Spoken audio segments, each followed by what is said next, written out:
Well, welcome to the first episode of the Eventing Show, brought to you by the Horse Hub app. The Eventing Show will bring direct to you all the latest news, issues and debates within the eventing world.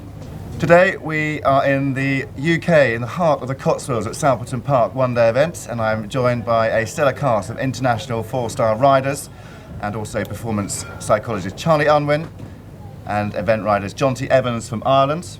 Thank you. Jesse Campbell from New Zealand, Paul Tapner from Australia.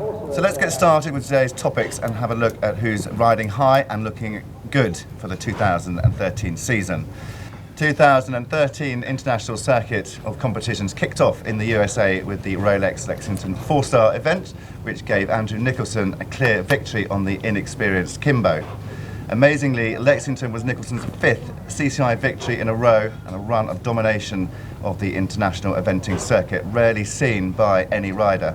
Jesse, I believe you worked for Andrew Nicholson in the past. Can you let us know a few secrets about him and behind his domination? Wow, I don't really want to give away any of my ex-boss's secrets. His motivation is incredible.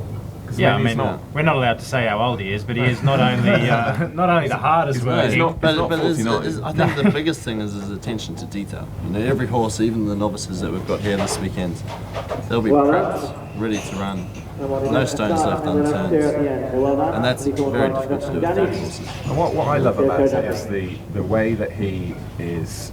He seems to be very much the same. He seems to ride everything the same, but actually absolutely. The horses are individuals for him, and he really does see the individual in the horse, doesn't he? You know, it's not. But then he was quoted as saying 10 years or so ago he would ride anything, and actually he was known for that. And I think his Mr. Stickability tag came from just riding horrendous horses that would put him in all sorts of places. But you'd have to look at the quality of horse he has now. I think that's where he's changed his game plan, and it's quite remarkable that, pardon Andrew, someone of his age is able to be as competitive at the top level of the sport for such a massive amount of time, because now he's changed as the sport has changed and he's upped his level of horsepower, and to me that's why he's dominating the sport at the moment, because he's Kimbo. Who wouldn't want to sit on Kimbo? He has sat on some amazing horses, isn't he? Yeah.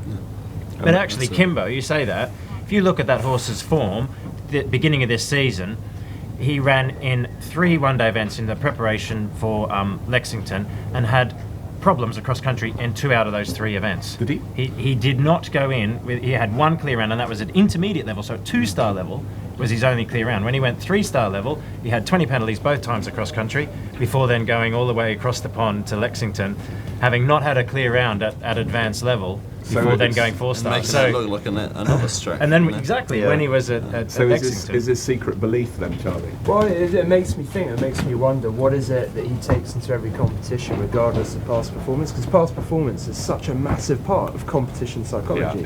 And it can undermine belief, and that some people can kind of pick up on the things they want to pick up and let that go and get there and just perform at their best every single time. He does have an incredible belief, doesn't he? It's massive.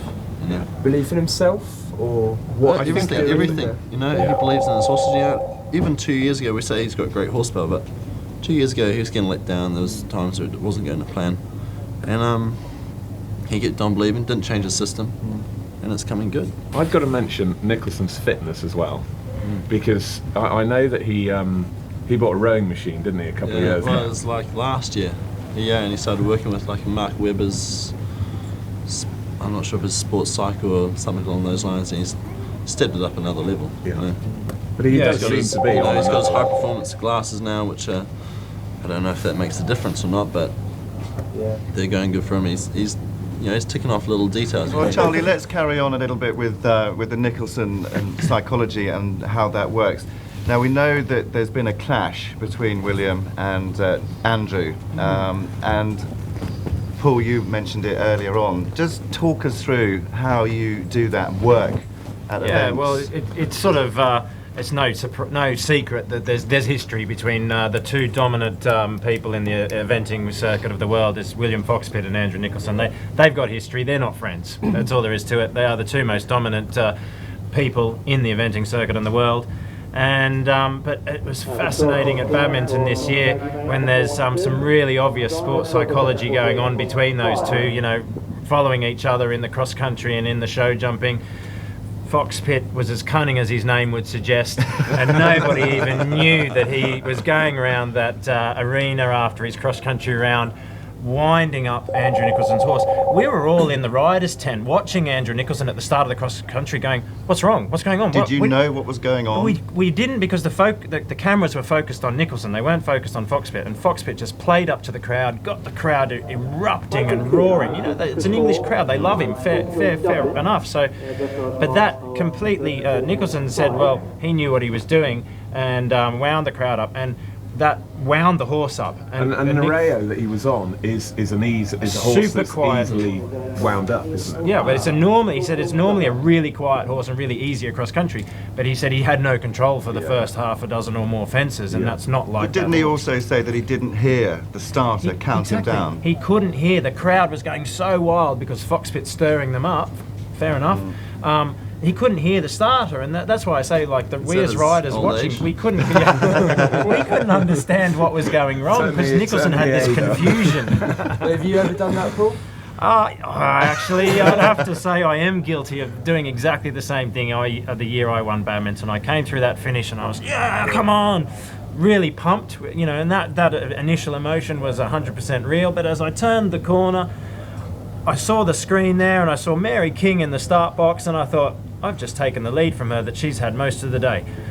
And I'm stirring I wanted in no uncertain terms for her to know that I'd just gone in front of her, that, you know, she'd been in the lead all day, and if she wanted to go in front of me, she had to go clear another time. You're putting the pressure on. I wanted her to leave the start box knowing that. Well.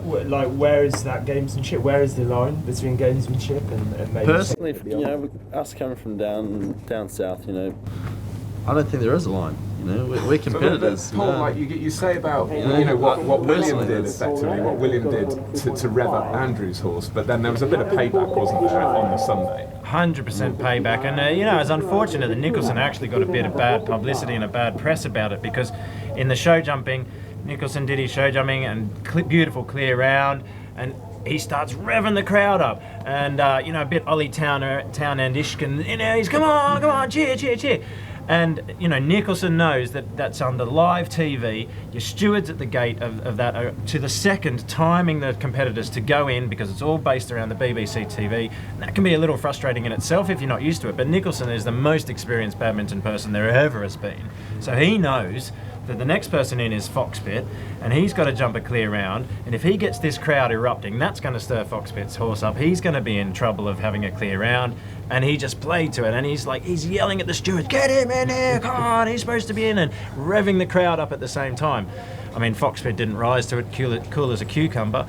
Having said that, do you think there's a line, Charlie?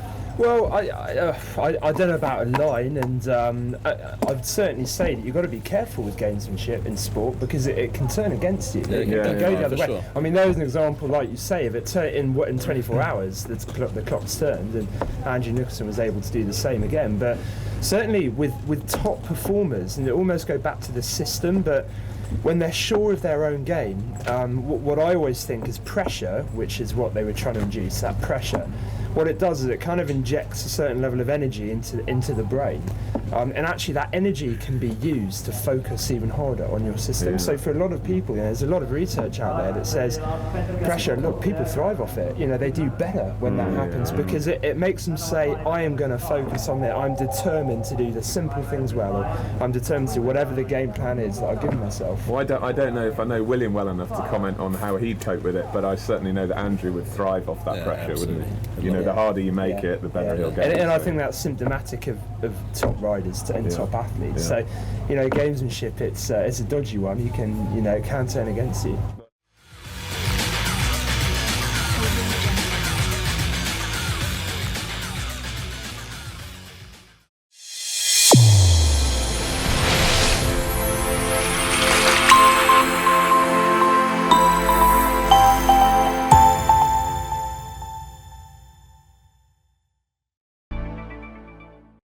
Download the Horse Hub app for your iPhone and iPad free from iTunes and play audio and video where you like, when you like. You can even stream it to your TV. Also available in Horse Hub, event highlights from around the world including Adelaide, Bramham and of course badminton. There's training too. Olympic dressage rider and trainer Carl Hester, 6-time Olympian Mary King,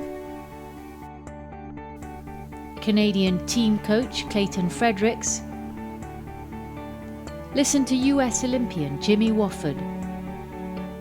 Show jumping help from Tim Stockdale. Dressage help from Richard Davison and many more. Plus, all your favourite shows from Horse and Country TV. And I think we are the perfect match. And so much more with hundreds of downloads available. Many are free or less than the price of a cup of coffee. Download the Horse Hub app now from iTunes and keep your equestrian iTunes with you wherever you go. Just search for Horse Hub in iTunes.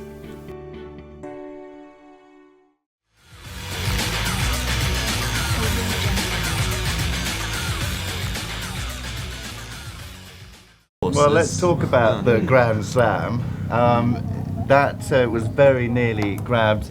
Paul, talk us through Andrew's bid. I mean, we very nearly saw it at badminton. Well, I mean, this year has been a remarkable year in terms of the excitement of watching what our sport does for me, because you had, at badminton this year, you had Foxpit eligible for a Rolex Grand Slam, and as you've said, Pippa Funnell is the only one that holds the Grand Slam at the moment. 10 years ago, 2003. It is a massive, difficult task to achieve it, which is winning badminton, Burghley and Lexington, in any order, but all in a row.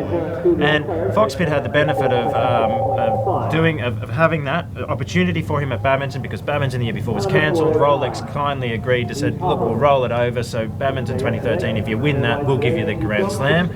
Very nice of them. And but then actually, if you follow the rules to the T, because Nicholson had won Burghley and then went and won Lexington the week before badminton, all of a sudden you've got two people in the running for a Rolex Grand Slam, which is, is just amazing. And the two most dominant people in the sport and the two biggest rivals. When Nicholson and Kimbo win Lexington, Hugh Thomas must have been like this, doesn't he? Yes, bring it on, bring it to badminton. Exactly, but you not only had that, you had those two. You also have Michael Young in himself. He's world champion, European champion, Olympic champion. That's never been done before. He's actually never competed on UK soil and takes his first competition in the UK ever to be badminton. And let's see if I can add that fourth title and hold all four titles at the same time, which has never been done by any rider. So you've got the excitement of him going for it as well, and he almost came in as hot favourite to do it. So it's a pretty amazing time. But I mean, to me, that it wasn't just the competitiveness of it; it was the quality of it. Because I don't really know the stats, but Nicholson? It was a high-class field this year, though, wasn't it? It really is Nicholson the closest one? Has he come the closest to the Grand Slam since Pippa? Andrew Hoy. Andrew Hoy was the closest, Because he was second at Burghley rather than win it. So he went win second. Right. Whereas Nicholson was win third, I think. I mean, Nicholson, what's the stats now? 4 stars in under 10 months. Nicholson's won. Oh, phenomenal, isn't he? It's incredible. Yeah, absolutely. Unstoppable. And all Northern Hemisphere 4 stars held by Kiewicz, I just hope you guys know. But you mentioned Michael Young as well. What amazes me about him, because how old is he? He's not that old, 30 odd, 28, 29, 30. Yeah, 30, something like that. And so relatively young maybe in the equestrian world at the moment. But it's very rare in a lot of sports that people achieve so much consistency at a relatively sort of early stage. It's normally something that comes with a long time of experience and sustaining high performance. He's taken the technicality of the show jumping and the dressage to a whole new level, though, hasn't he? I mean, it's Michael a Young. whole new Is that level. a German thing, do you reckon? Certainly, historically, I suppose it has been. But he competes at dressage and show jumping at top level. Yeah. And we all know, I mean, Mark Todd's another one that is a top class show jumper. It's got to help, surely, with and also raising the profile of this sport. which seems to be happening more and more. Yeah. But I mean, the excitement of badminton right to the end, and that. Well, that last fence. Oh my God! I mean, it was the just slowest pole. Yeah. Was it not? It literally was excitement to the very last fence. You couldn't have scripted it any I mean, better. if you watch Michael's round, from the moment he jumped the first fence, you'd have said, clear round. It was an effortless, spotless, calm, relaxed. As it always is for Michael Young and that horse, Labiscotec Sam. They are an amazing partnership.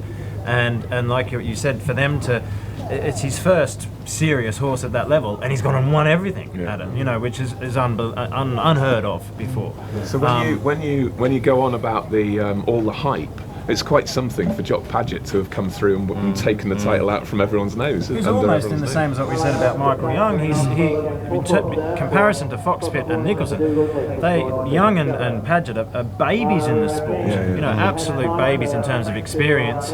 And I mean, Revenge of the Nice Guy, Mr. Jock Paget comes in, you speak about him, everybody says, oh, he's the nicest guy you've ever met. And just quietly makes his way through and pips them all. Unbelievable. I'd say, I mean, Michael's response to the cameras the moment he came out was extraordinary. Of course, the first thing, it was Claire Baldwin, I think, that said, how do you feel about having that jump down, which is probably the last question you want to answer, I'm assuming, when you get out. But, I'll never be there.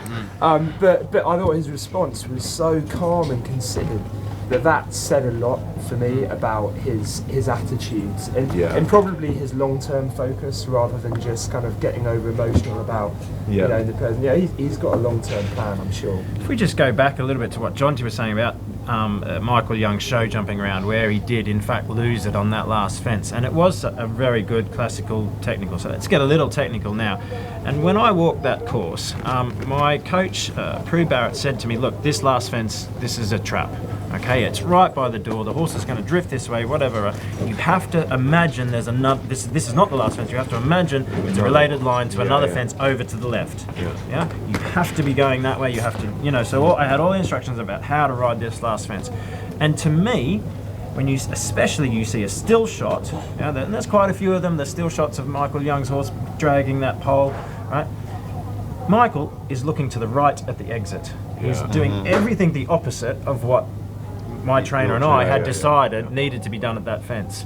And you just think that split second, and only millimeters difference of that horse's legs coming up. That's all it takes. And that's all it takes, and we're talking about that, attention to detail and ticking every box. You wouldn't say that Michael Young is not capable of doing that, but for once we found he's human, and he's made a mistake at the last fence, and second at badminton is not a bad effort. But would you dare to say it was complacency? Well, when you watch him, quite often a lot of people think he rides complacent, doesn't he? He does ride super relaxed. Not his style of riding. Of course, everybody's got their style, don't they? But he is a very relaxed rider, almost blasé. And you think, well, maybe, maybe it's caught up with him. But when you won, did you allow yourself to think about winning before you got over that final fence? Not during the actual show jumping round. Literally every step was planned, and I'd gone over that from coming through the finish line and yelling at Mary King, like I said I did, from getting off the high of that. Literally every minute was focused on how I was going to ride every single step of that show jumping round the next day. That was nothing else existed in my mind until I'd gone through the finish flags of the show jumping round. And then you come back to the pressure, because then the more pressure that could have been put on you, probably the more focused you were on each. Yeah, we talked about that before, about pressure, whether you cope with it or whether you don't. I know personally I work best under pressure. I'm always running late, because then I've got pressure on me and I'm going to make things happen, I'm going to do things. It's just my style, that's how I work. And we mentioned Pippa Funnell. She has learnt and quite openly has learnt to deal with pressure. It's not something she's coped with, and used sports psychology to learn how to cope with it, to be as top quality competitor as she is or has been. It's important. I think it's important that like Paul's horse, I know nothing, that he won badminton with. I hope Paul doesn't mind me saying, but was not maybe the biggest show jumper in the world, and had a big heart, didn't he? And Paul must have planned every step of that show jumping round. You must have done. Yeah, no disrespect to the horse, because actually it's everything about him is that The horse is one of the least talented horses I've sat on in all 3 phases. I wasn't going to say that. The horse. I'm allowed to be so rude. I'm allowed to be so rude. You pretty much said it. You know, the horse can't trot to save itself. It never really show jumped that well. We've got pictures of him at home with cartoons. The owner's given me a cartoon saying 4 faults Manny because he went through every event having a rail down. He was known as 4 faults Manny, and he could never gallop. He had to learn to gallop. Everything about that horse was developed over a massive amount of years, but actually that horse is what's given me and a lot of other riders faith in our sport, in that it is a true test of the horsemanship and of the partnership, because that horse trusted me and I trusted that horse to within millimetres of our lives. Because it did go, your win in 2010 did go slightly against the fact that nowadays you've got to be sat on a really good horse. You know, and Paul had made his horse. And I'm interested in when do you decide that it's a really good horse? You know, I mean, so do you... When it's won back. When they start winning, exactly. I'm useless. You have to prove it before you... I wonder if people make their mind up too early. I think once you sit on a horse, you get a relatively good feel of how much heart they've got. That's interesting though. When you said that, do you make, you know, we've all got young horses and we think, oh, this is the business, you know. But does that add a little bit of, oh dear, mustn't make a mistake on this one, or must do this one right, must train this one the right way, or whatever? Does that? I can give countless examples of people I've worked with who wanted to work with me because they were surprised that the horse got as far as they did. They got selected for a major championship, and to be honest, they were petrified because they thought someone's going to find out soon that this horse isn't as good as everyone thinks it is. Maybe that's the driving force, though. Maybe that's the driving force that gets you there, because you don't necessarily believe it's the greatest horse in the world, but you just keep riding on and working through it because you know. Well, I think what Jonty says there about, you know, this is the horse is the business. I've known myself on a couple of the nice young horses that you get a little bit in awe of them. Yeah. You know, you're like, treat them like a China teacup. This is amazing. This is the next, you know. Yeah, I 100% agree with that. Yeah, I've got a horse that I'm focused on the Rio Games, and I've earmarked him for the last couple of seasons as that horse. And this season I've gone out and I've had 20 penalties after 20 penalties after 20 penalties on that horse because I've stepped up to advanced level. He's now at the top level. And oh my God, I've got to stop riding this horse like it's a nice young horse. I have to put it under pressure. I have to start switching the buttons. Exactly. And I've been too nice to this horse, you know, for want of a better description. So you know, now I have to make sure that I am actually going to make this horse fulfill its potential. So there's so many interesting different side angles of our sport in terms of the psychology and the relationship between our horses. You know, we're all passionate about the horses and keeping a good relationship with them, but it's always that balancing between a horsemanship and the competitor, you know. I've got a good example of that. You know, in 2010, Jock Paget did an interview in New Zealand, and he said Clifton Promise was the best horse in the world. He said that on a live TV, and everyone laughed at him. Everyone thought, whatever, because the horse wasn't going that well. It was before he came over and did the Worlds and things.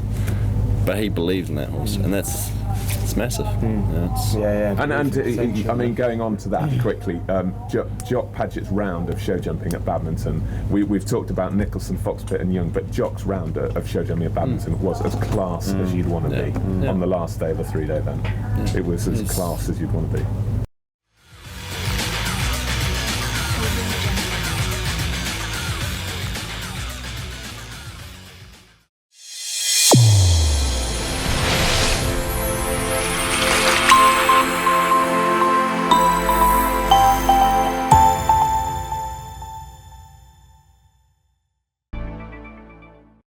Download the Horse Hub app for your iPhone and iPad free from iTunes and play audio and video where you like, when you like. You can even stream it to your TV. Also available in Horse Hub, event highlights from around the world including Adelaide, Bramham and of course Badminton. There's training too. Olympic dressage rider and trainer Carl Hester, 6-time Olympian Mary King, Canadian team coach Clayton Fredericks. Listen to US Olympian Jimmy Wofford. Show jumping help from Tim Stockdale. Dressage help from Richard Davison and many more. Plus, all your favourite shows from Horse and Country TV. And I think we are the perfect match. And so much more with hundreds of downloads available. Many are free or less than the price of a cup of coffee. Download the Horse Hub app now from iTunes and keep your equestrian iTunes with you wherever you go. Just search for Horse Hub in iTunes.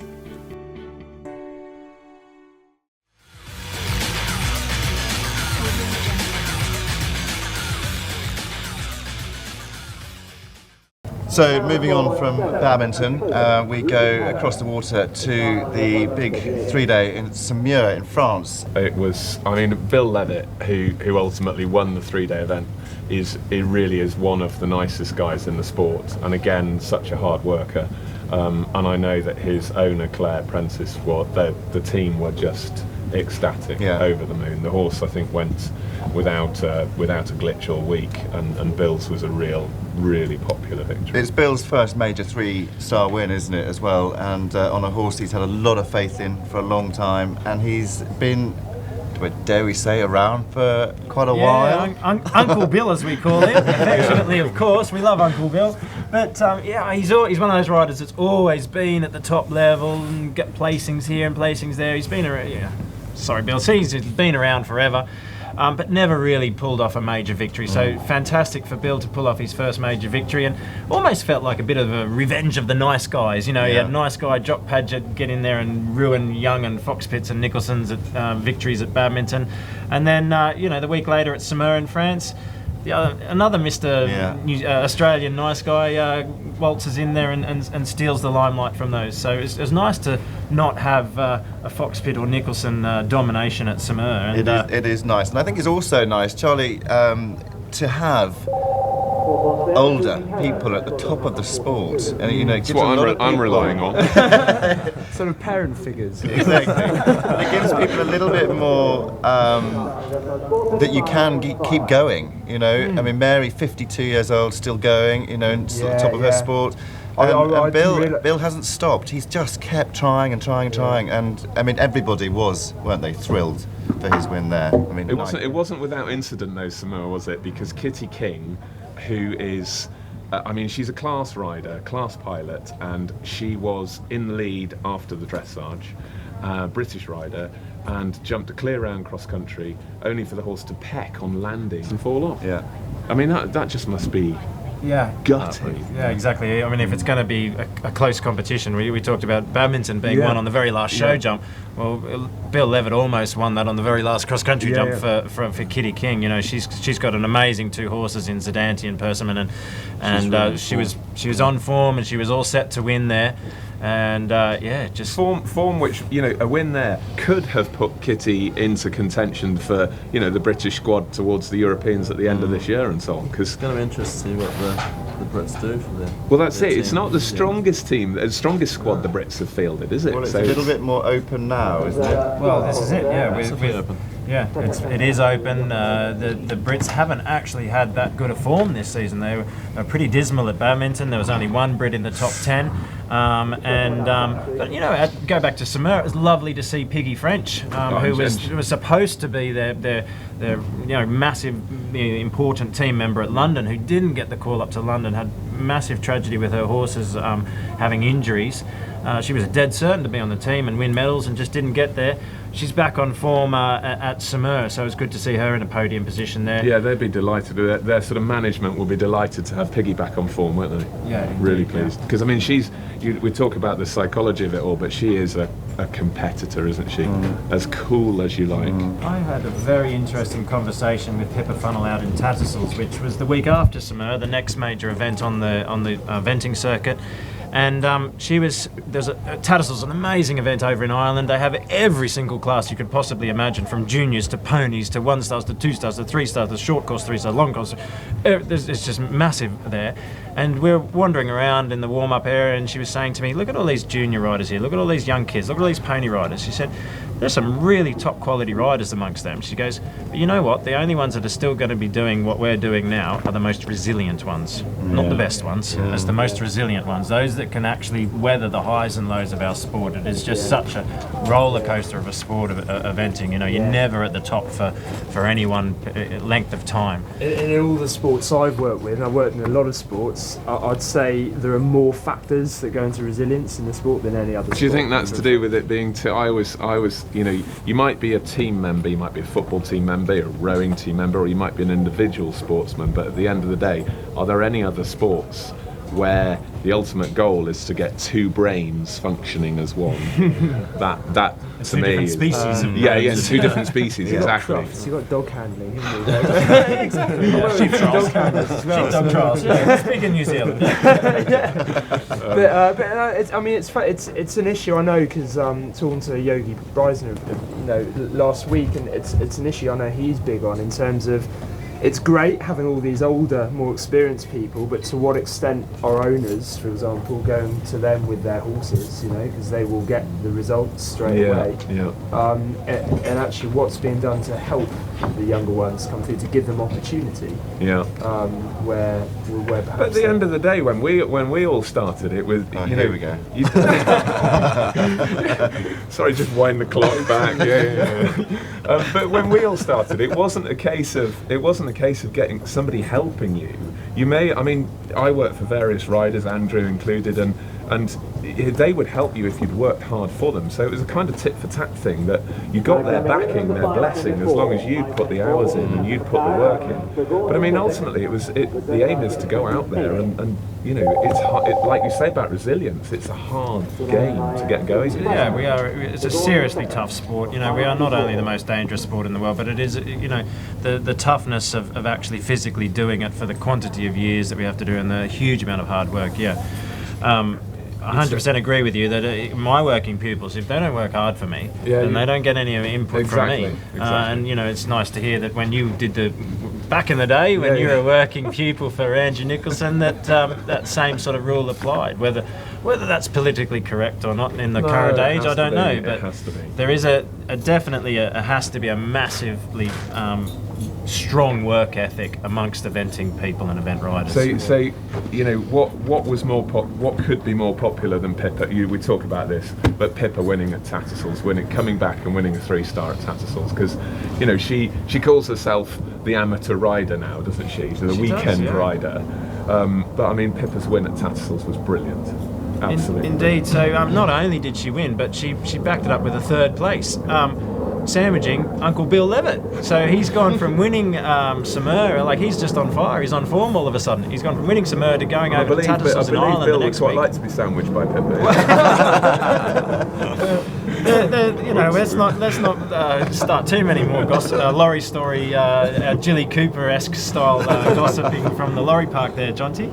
But yeah, certainly it's fantastic to see Pippa Funnell, 2 horses, back in the podium positions with both horses at the 3-star level at Tattersalls. So a fantastic event there.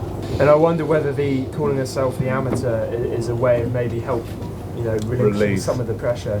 You know, you know, feels better to see yourself as she's some amateur. She's still the only holder of the Rolex Grand Slam, and they've got a serious horsepower now with the Billy Stud. Well, that's the reason that she tends to call herself a little bit of an amateur in the eventing circuit now, because she's focusing on her husband's, William Funnell's and hers, and Billy Stud. The Billy Stud is having an amazing success in producing top quality horses for both the eventing world and the show jumping world.